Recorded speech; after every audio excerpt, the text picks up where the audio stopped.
The next topic is what? Soap. So what are soap? Soaps are sodium or potassium salt of long chain carboxylic acid. It means that it has a long chain of carbon, and at the end what we have? We have carboxylic acid. This carboxylic acid is actually attached to sodium or potassium. In the place of H we'll have what? Either sodium or potassium. तो ये हमारा क्या है बोलो? Soap molecule है. समझे? Okay with this? अच्छा, अब ये सोप मॉलिक्यूल में दो एंड्स होते हैं, राइट? दो पोल्स होते, एक होता है एसिडिक एंड, एक होता है कार्बन टेल. बोलो, एसिडिक एंड या carbon tail. Acidic head we can say, and this is what? Carbon tail, carbon वाला टेल. Now listen here. तो सोप मॉलिक्यूल को अगर मुझे रिप्रेजेंट करना है लाइन में, इसमें रिप्रेजेंट करना है लाइन में, तो ये कार्बन चेन को है ना ऐसा लिखते हैं, और एट द एंड जो हेड है मैं हेड को ऐसा ड्रॉ करता हूं. तो actually I am representing this as what? Okay, soap molecule. ये क्या है? ये कार्बन टेल है और इन्हें बोलो एसिडिक हेड है. जो एसिडिक हेड होता है ये होता है नेचर में हाइड्रोफिलिक. क्या होता है बोलो? रिपीट करो. और इन्हें नेचर में होता है हाइड्रोफोबिक. क्या होता है? Hydrophobic. Phobia, phobia means what? Hate, fear. Hydrophobic यानी वाटर से डर, वाटर से दूर भागता है ये, और इन्हें वाटर की तरफ भागता है. समझ में आ रहा? और सोप हमें किस में इस्तेमाल करते हैं? सो पानी में, right? We use soap in water. For example imagine करो ये सोप है. जब मैं सोप को इस्तेमाल करता हूं किसमें? वाटर में, तो सोप से क्या निकलती? सोप के मॉलिक्यूल्स निकलती. क्या निकलती? सोप के. These molecules will be like this, right? तो सोप से निकलेगा क्या? Soap molecules. Each soap molecule have two ends. One is hydrophilic, the other one is hydrophobic. All these molecules in water के कैसे रहना हमको? अब देखो, एक ही मॉलिक्यूल में दो हिस्सा है, एक हिस्से को पानी पसंद है, एक हिस्से को पानी पसंद नहीं है, तो मिलकर कैसे रहेंगे? एक एग्जांपल देकर समझाता हूं. इमेजिन करो मुझे पानी के अंदर जाना है और पानी इस हथेली पर नहीं लग सकता है. Can water should not touch on to my pumps. समझ में आ रहा ना? मुझे जाना है किसमें? पानी में. तो एक तरीका ये है कि मुट्ठी बंद करके जाओ. दूसरा तरीका ये है दोनों को क्या कर लो, ऐसे अटैच करके जाओ, सो दैट वाटर अंदर जाएगा तो भी मिनिमम जाएगा. समझ में आ रहा है ना? Okay, understood. तो इसी तरह ये जो है ना, ये soap molecules, they arrange themselves. आपस में वो ऐसे अरेंज हो जाएंगे कि all this hydrophilic heads will be towards water and hydrophobic tails will be away from the water. Clear? They will arrange themselves in water in such a way that hydrophobic heads faces towards water, hydrophobic tail faces away from the water. ऐसा कैसा होगा sir? वो sphere बन जाएंगे. क्या बन जाएंगे? Sphere means what? Football type. Okay, I cannot represent I cannot draw a football, right? I will represent it by a circle. तो इमेजिन करो ये फुटबॉल है हमारा, और जो फुटबॉल का जो आउटर सरफेस है, जो सरफेस ऊपर है, for example if you have a ball और ए फुटबॉल, तो फुटबॉल के पास भी दो लेयर होता है, राइट? अंदर होता है हवा, ऊपर लेयर जो तुम्हारे कांटेक्ट में है. तो you are in contact with that outer layer और विद एयर. सेम ही आउटर लेयर. तो इमेजिन करो ये आउटर लेयर बन जाएगा. कौन आउटर लेयर बन जाएगा? Hydrophilic head. Hydrophilic head becomes the outer layer, and inside it has what? It has a hydrophobic tail. समझ में आ रहा है ना? इस तरह अरेंज होगा. किसमें अरेंज होता है ये? वाटर के अंदर. इसी स्ट्रक्चर का नाम है माइसेल. क्या नाम है? माइसेल. क्लियर? तो फॉर्मेशन ऑफ माइसेल क्वेश्चन आता है. Explain the formation of micelle. तो how to answer it? We have to start like this. So what is a soap? Soap is a sodium or potassium salt of long chain carboxylic acids. It has two ends. acidic head or another name is what? Hydrophilic in nature, whereas carbon tail is what? Hydrophobic in nature. When soap molecule dissolve in water or in water, soap molecule arrange themselves in such a manner that hydrophilic heads are towards what? ये पूरा water है बाहर, समझ में आ रहा है? ये water में इस तरह बन जाता है. Hydrophilic heads are towards water, hydrophobic tails are away from the water in the form of a sphere. This structure is called what? Micelle. तो ये क्वेश्चन हुआ इसका. दूसरा क्वेश्चन है cleansing action of soap. Topic क्या है? Cleansing action of soap. यानी soap के पास क्लीन करने की कैपेसिटी होती है, राइट? किस तरह ये क्लीन करता है? तो इमेजिन कीजिए मेरे पास क्या है, एक क्लॉथ है जिसके ऊपर लगा है डर्ट. क्या लगा है? डर्ट. तो what are dirt? Dirts are oily in nature. Say dirts are what?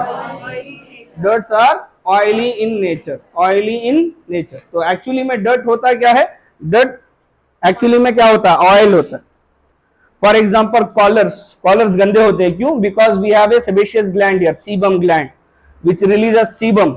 समझ में आ रहा है? एक ऑयल का ग्लैंड होता है स्किन के नीचे जो ऑयल रिलीज करता है.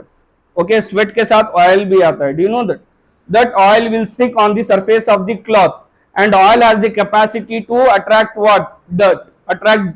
धूल को ऑयल क्या करता है? खींच लेता है. एक एग्जांपल, एक काम करो, अगर घर में कोई ऐसा वॉल है जिसको गंदा कर सकते हो तो हाथ में तेल लगा के ऐसे लगा दो.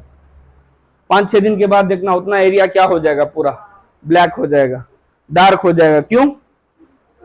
बिकॉज वो धूल को क्या कर लेगा?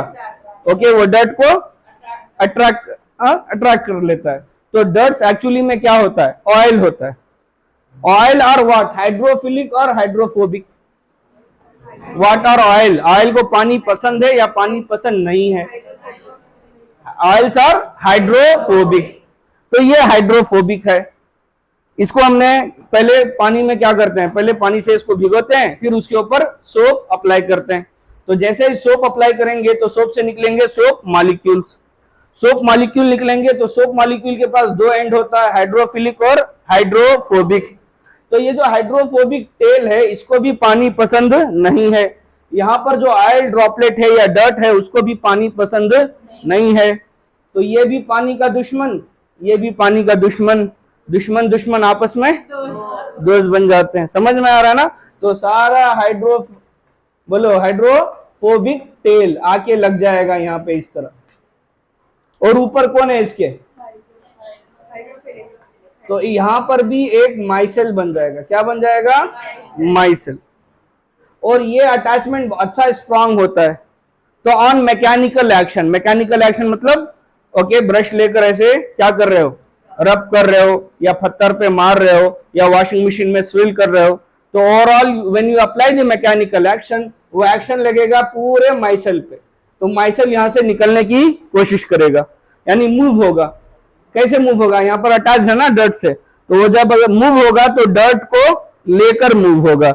इस तरह वो डर्ट को क्लीन कर देता है. This is nothing but the cleansing action of soap.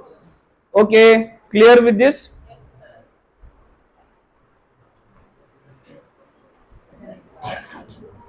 Okay, so our next topic is detergents. Why we are studying detergents or why we have made the detergent? Already हमारे पास soap था ना, right? तो actually होता क्या है? What are soaps? Soaps are sodium or potassium salt of long chain carboxylic acid. Soap is a very good cleansing agent in soft water. In what? Soft water यानी वो water जिसके अंदर salt के ions बहुत कम होते हैं. River water. समझ में आ रहा? लेकिन जैसे ही अगर हम बात करेंगे हार्ड वाटर की, हार्ड वाटर यानी फॉर एग्जांपल बोर का पानी हुआ, या फिर कुछ ऐसा पानी जिसमें साल्ट के आयन्स क्या होते हैं? ज्यादा होते हैं. जैसा वेल का वाटर हुआ, कुएं का पानी, बोर का पानी. समझ में आ रहा है ना? ये यूजुअली क्या होता है? हार्ड वाटर होता है. क्या होता है? Hard water. हार्ड वाटर में सोप काम नहीं करता. क्यों? बिकॉज हार्ड वाटर में होता है कैल्शियम और मैग्नीशियम आयन. क्या होते हैं? और हमारे सोप में क्या है, सोप का जो हेड है, हेड के पास क्या होता है, COONA और K, राइट, सोडियम और पोटेशियम होता है। तो जैसा ही हार्ड वाटर में सोप मॉलिक्यूल क्या होगा, रिलीज होगा, तो ये सोप मॉलिक्यूल का जो सोडियम और पोटेशियम है ये रिएक्ट करेगा किसके साथ, कैल्शियम और मैग्नीशियम के साथ। कैल्शियम मैग्नीशियम कहां पे है, हार्ड वाटर में है। तो ये दोनों रिएक्ट करके प्रेसिपिटेट बन जाएंगे। क्या बन जाएंगे, precipitate. What is a precipitate, solid, solid substance या सॉलिड इनसॉल्युबल प्रोडक्ट। तो इनसॉल्युबल प्रोडक्ट बनेगा, मतलब क्या, कुछ ऐसा चीज बन गया जो सॉलिड है। अब बिकॉज ये सॉलिड बन गया तो अब वो क्लीन नहीं कर पाएगा, प्रेसिपिटेट हो गया, right. Clear with this. For example, कोई ऐसे जगह कपड़े को सोप से धोना है जहां पर पानी जल्दी जाता नहीं है, तो पानी अगर स्टैग्नेंट है, यू हैव सीन दैट पानी के ऊपर एक क्रीमी लेयर होता है, व्हाइट, तो वो क्या है, वो अनडिजॉल्व्ड सोप है। क्या है वो, यानी वो सोप है जो प्रेसिपिटेट बन गया, उसी को कहते हैं स्कम। क्या कहते हैं, SCUM, स्कम। तो हार्ड वाटर में सोप स्कम बना देता है और ज्यादा लैदर नहीं बनाता, ज्यादा फोम स्कफ, ज्यादा मैसल्स नहीं बनते। इसी के लिए large amount of soap use होता है, किसमें, हार्ड वाटर में। इस प्रॉब्लम को सॉल्व करने के लिए हमारे पास एक और क्लास का क्लींजिंग एजेंट है जिसका नाम है डिटर्जेंट्स। तो एक्चुअली डिटर्जेंट क्या होता है, these are generally sodium salt of sulphonic acid और अमोनियम साल्ट ऑफ क्लोराइड्स और ब्रोमाइड आयोन्स। ओवरऑल इसके पास भी एक लॉन्ग चेन होगा।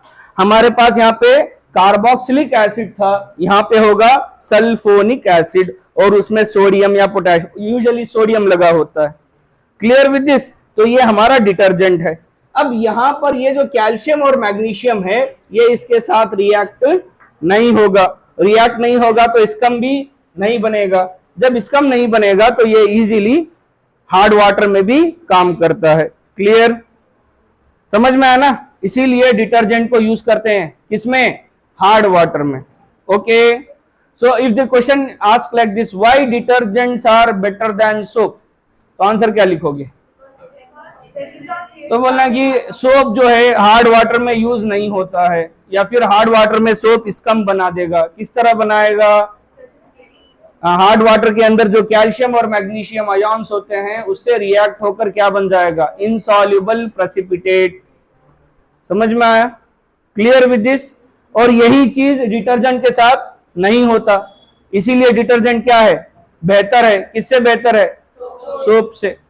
It is better than soap. Okay, so this completes the chapter. Now we'll go with the new chapter.